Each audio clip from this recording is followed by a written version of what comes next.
ओम नमो भगवते वासुदेवाय। ओम श्री परमात्मने नमः। मैं शरद शर्मा आज आपका फिर से स्वागत करता हूँ। बहुत सारे कमेंट्स और फीडबैक्स मुझे व्हाट्सएप पे यूट्यूब चैनल के थ्रू मिल रहे हैं। आप सबको बहुत बहुत धन्यवाद। मेरा प्रयास यहाँ पे सिर्फ एक है और इस एपिसोड या इस प्रयास के थ्रू बस हम एक ही हमारा ऑब्जेक्टिव है, भगवान की भक्ति को प्राप्त करना और अवेयरनेस स्प्रेड करना। इसको और किसी तरीके से ना लिया जाए। भगवान श्री कृष्ण के चरणों की भक्ति हम सबको प्राप्त हो, हम सबको सुलभ हो, बस ये प्रयास इतना ही है और इतना ही रहना चाहिए।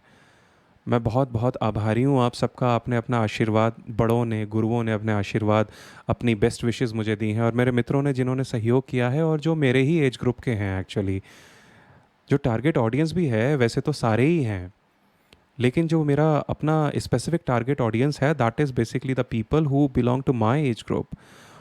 क्योंकि भक्ति बुढ़ापे का या वृद्धावस्था का काम नहीं है, ये सोच हमें बदलनी होगी। वी आर यूथ, हम युवा हैं। जैसे हम बाकी सारे कार्य करते हैं वैसे ही हमें भगवान की भक्ति चाहिए ही चाहिए। जैसे हम दूसरे ज्ञान लेते हैं, हम अपनी डिग्रीज लेते हैं, हम अपने सर्टिफिकेशंस, एक्सटर्नल क्रेडेंशियल्स लेते हैं, similarly bhakti is one of the important critical ingredient of our life style. जिस परमात्मा ने हमें बनाया है उन्हें जानना, उनके पास पहुंचना। हमारे माता पिता हैं वो परमात्मा। क्या हम अपने माता पिता के पास जाने के लिए कभी सोचते हैं कि मुझे इतना पहले ज्ञान लेना पड़ेगा या मेरी ये उम्र आएगी तभी मैं उनके पास जाऊंगा? जी नहीं। तो पिता परमेश्वर, पर ब्रह्म परमेश्वर हमारे माता पिता हैं। उनके पास जाने के लिए हमें किसी आज्ञा की, किसी ज्ञान की, किसी चीज़ की यहाँ पे आवश्यकता नहीं है। कल ही हमने एपिसोड 3 में देखा, श्लोक 1 और 2 चैप्टर 12, भगवान ने उसमें यही बताया, साकार और निराकार और भक्ति रस के बारे में स्वामी राम सुखदास जी ने उसकी कितनी सुंदर व्याख्या दी है। जी हाँ, ये टीका स्वामी राम सुखदास जी द्वारा लिखित गीता प्रबोधिनी विशिष्ट संस्करण है, गीता प्रेस गोरखपुर का। हम इसको अपना मीडियम बनाते हुए भगवत गीता को जानने की प्रयास करते हुए भगवान के चरणों में अपनी भक्ति की अपेक्षा रखते हैं। आइए इसी के साथ आज का एपिसोड आरंभ करते हैं। कल हमने जो चैप्टर 12 के श्लोक 1 और 2 पढ़े थे, आज उसी चैप्टर 12 भक्ति योग को हम कंटिन्यू करते हुए श्लोक 3 और श्लोक 4 पढ़ेंगे। उनकी व्याख्या समझेंगे, स्वामी राम सुखदास जी ने अपने सुंदर शब्दों में क्या कहा, क्या लिखा। तो मैं अब श्लोक 3 चैप्टर 12 का अध्याय 12 का श्लोक 3 पढ़ता हूँ। याद रहे, भगवत गीता गायन है, श्री कृष्ण के मुख से निकली हुई ये अमृत वाणी है, तो ये गायन है। उसको याद करते हुए, उसको ध्यान में रखते हुए श्लोक 3, ये त्वक्षरमनिर्देश्यम अव्यक्तं पर्युपासते सर्वत्र गमचिन्त्यं च कूटस्थमचलं ध्रुवम्। इसके साथ ही श्लोक 4, सन्नियम्येन्द्रियग्रामं सर्वत्र समबुद्धयः ते प्राप्नुवन्ति मामेव सर्वभूतहिते रताः। अब देखते हैं इनका हिंदी का अर्थ। अर्थ में लिखा है कि श्री भगवान आगे कहते हैं, और जो अपने इंद्रिय समूह को बली भांति वश में करके चिंतन में ना आने वाले, सब जगह परिपूर्ण, देखने में ना आने वाले, निर्विकार, अचल, ध्रुव, अक्षर और अव्यक्त की तत्परता से उपासना करते हैं, वे प्राणी मात्र के हित में प्रीति रखने वाले और सब जगह संबुद्धि वाले मनुष्य मुझे ही प्राप्त होते हैं। अगर हम कल के एपिसोड को याद करें, पिछले एपिसोड को, तो उसमें महात्मा अर्जुन ने श्री भगवान से ये प्रश्न किया था कि साकार या निराकार, कौन सी भक्ति बेटर है, अच्छी है। तो भगवान ने उसका श्लोक 2 में बताया था। उसी को कंटिन्यू करते हुए श्लोक 3 और 4 में भगवान यहाँ पे निर्विकार, अचल, ध्रुव, अक्षर और अव्यक्त की तत्परता से उपासना करते हैं। वही चीज़ वो बता रहे हैं कि प्राणी मात्र के हित में प्रीति रखने वाले और सब जगह संबुद्धि वाले मनुष्य मुझे ही प्राप्त होते हैं। नारायण हरि। हमारे स्वामी राम सुखदास जी यहाँ पे व्याख्या लिखते हैं, भगवान ने यहाँ ब्रह्म के जो लक्षण बताए हैं, अब वो लक्षण कौन कौन से हैं? अचिंत्य, कूटस्थ, अचल, अक्षर, अव्यक्त। राम सुखदास जी कहते हैं वही लक्षण जीवात्मा के भी बताए गए हैं। दोनों के समान लक्षण बताने का तात्पर्य है कि जीव और ब्रह्म दोनों स्वरूप से एक ही हैं।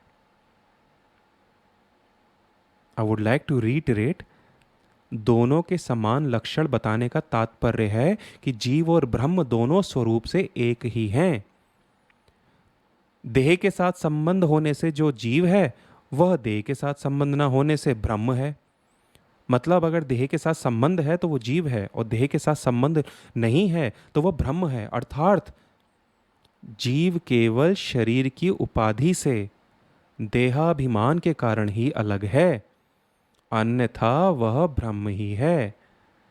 इसलिए ज्ञान मार्ग में ब्रह्म की प्राप्ति होने पर साधक की साध्य से सधर्मता हो ही जाती है। ऐसा स्वामी राम सुखदास जी यहाँ पे लिखते हैं। वो एक रेफरेंस भी देते हैं यहाँ पे, श्रीमद् भगवद गीता चैप्टर 14 श्लोक 2, 14वें अध्याय का दूसरा श्लोक का एक अंश उन्होंने यहाँ पे लिखा है, मम साधर्म्य मा गताः। अच्छा, एक बड़े आनंद की बात है इस टीका में, अगर आप इसको एक्चुअल में इसका फिजिकल कॉपी पढ़ेंगे या सॉफ्ट कॉपी पढ़ेंगे तो स्वामी जी ने जगह जगह भगवत गीता से ही श्लोक लेकर के, उनके अंश ले लेकर के यहाँ पे उसको समझाने की कोशिश करी है। So what a beautiful effort to actually interlink.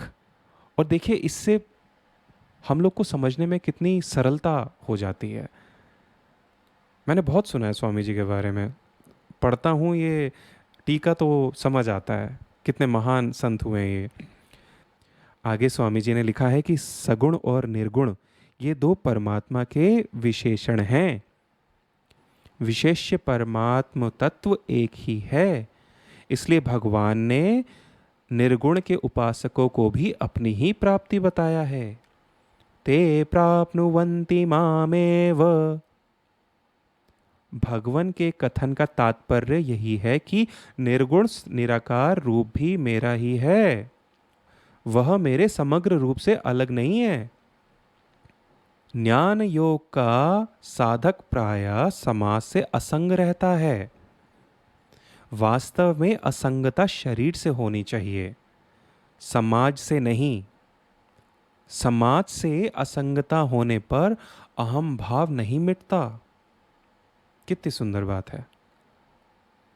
समाज से असंगता होने पर अहम भाव नहीं मिटता। जब तक साधक स्वयं को शरीर से सर्वथा असंग अनुभव नहीं कर लेता, तब तक संसार से अलग एकांत में रहने मात्र से उसका साधन सिद्ध नहीं होगा, क्योंकि शरीर भी संसार का ही अंग है। इसलिए शरीर से संबंध मानने पर संसार मात्र से संबंध वैसे ही हो जाता है। शरीर से असंग होने के लिए साधक में प्राणी मात्र के हित का भाव रहना अत्यंत आवश्यक है। आगे श्री भगवान श्लोक 5 में कहते हैं कि क्लेशोधिकतरस्तेषाम् अव्यक्तासक्त चेतसाम् अव्यक्ता हि गतिर्दुःखं देहवद्भिर्वाप्यते। अर्थात अव्यक्त में आसक्त चित्त वाले उन साधकों को अपने साधन में कष्ट अधिक होता है, क्योंकि देहाभिमानियों के द्वारा अव्यक्त विषयक गति कठिनता से प्राप्त की जा सकती है। निर्गुणोपासना में जो देह सहित है, ये स्वामी जी की व्याख्या है कि निर्गुणोपासना में जो देह सहित है वह उपासक है, यानी कि हम, यानी कि जीव, और जो देह रहित है वह उपास्य है, यानी कि ब्रह्म। देह के साथ माना हुआ संबंध ही जीव और ब्रह्मा की एकता में मुख्य बाधक है। इसलिए देहाभिमानी के लिए निर्गुणों उपासना की सिद्धि कठिनता से और देरी के साथ होती है। देखिए यहाँ पे फर्क आ रहा है, यहाँ पे डिफरेंस हाईलाइट हो रहा है। परंतु सगुणों उपासना में भगवान की विमुखता ही बाधक है, देहाभिमान नहीं है। सगुण मतलब साकार उपासना। अर्जुन यही पूछ रहे हैं ना कि साकार और निराकार में कौन सा बेहतर है, कौन सी बेटर है। तो भगवान ने यहाँ पे बताया है क्योंकि हम देह सहित निर्गुण उपासना में संलिप्त हैं, तो क्योंकि हम जीव हैं, और जो देह रहित है वो उपास्य ब्रह्म है। इसलिए सगुणोपासक संसार से विमुख होकर भगवान के सम्मुख हो जाता है और साधन के आश्रित न होकर भगवान के आश्रित हो जाता है। अतः भगवान कृपा करके उसका शीघ्र ही उद्धार कर देते हैं। यह सगुणोपासना की विलक्षणता है। जय जय श्री जगन्नाथ। कितनी सरलता के साथ स्वामी राम सुखदास जी ने ये बात हमें यहाँ पे कितने अच्छे से इलाबोरेट किया है। इसको बोलते हैं कि ये बहुत ही जिस्ट वर्जन है। देखिए इसमें बहुत ज़्यादा व्याख्या नहीं है, but still he manage to deliver his message so well. कितना अच्छा इलाबोरेशन है, कितना परफेक्ट वर्ड्स का यूसेज है यहाँ पे। आज के लिए इतना ही। आप अपनी कंसिस्टेंसी बनाए रखें। जी हाँ, अभ्यास योग भगवान ने आगे इसी चैप्टर में अभ्यास योग के बारे में भी बताया है। सो आइए आज यहीं पे विराम देते हैं इस एपिसोड को। प्रभु की भक्ति में लीन रहिए, प्रभु को प्राप्त करने के लिए चेष्टारत रहिए। जहाँ चाहा वहाँ रहा, where there is a will there is a way. बहुत पुरानी सेइंग है, हम बचपन से सुनते आ रहे हैं। अपनी इच्छा बनाए रखें, दिशा मिल गई है, बड़ों का आशीर्वाद, प्रभु की कृपा रहेगी, गुरुओं की कृपा रहेगी, तो आगे भी भगवान हमें अपने चरणों में स्थान देंगे। इसी के साथ आइए एक बार आंख बंद करके प्रभु का स्मरण करके ओम नमो भगवते वासुदेवाय। ओम श्री कृष्णार्पणमस्तु। जय श्री कृष्ण। जय जय जगन्नाथ। जय जय श्री राधे। जय जय श्री वृंदावन।